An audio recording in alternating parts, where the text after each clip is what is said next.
ইরানে ক্ষমতাসীন ইসলামী প্রজাতন্ত্রী সরকারের গোয়েন্দা মন্ত্রী ইসমাইল খতিবকে লক্ষ্যবস্তু করার দাবি করেছে ইসলি। ইসলির প্রতিরক্ষা বাহিনীর আইডিএফ এক বরাত দিয়ে টাইমস অফ ইসলির এক প্রতিবেদনে বলা হয়েছে, গতকাল মঙ্গলবার রাতের অভিযানে ইসমাইল খতিবকে লক্ষ্যবস্তু করেছে ইসলির বিমান বাহিনী। তবে এ ব্যাপারে আর কোনো তথ্য জানায়নি আইডিএফ। ইসমাইল খতিব নিহত হয়েছেন নাকি আহত হয়েছেন আহত হলে কী অবস্থা আছেন সেসব তথ্য এখনও জানা যায়নি।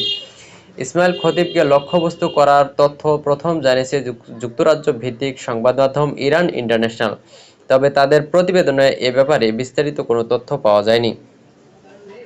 গতকাল মঙ্গলবার দুপুরের দিকে ইরানের সর্বোচ্চ নিরাপত্তা সংস্থা ইরান ন্যাশনাল সিকিউরিটি কাউন্সিলের প্রধান নির্বাহী আলী লারিজানিকে লক্ষ্যবস্তু করার দাবি করেছিল আইডিএফ। এ দাবি করার কয়েক ঘণ্টা পর মধ্যরাতে ইরানের সংবাদ মাধ্যমগুলো জানায়, ইসলি হামলায় নিহত হয়েছেন তিনি। সূত্র টাইমস অফ ইসলি, ইরান।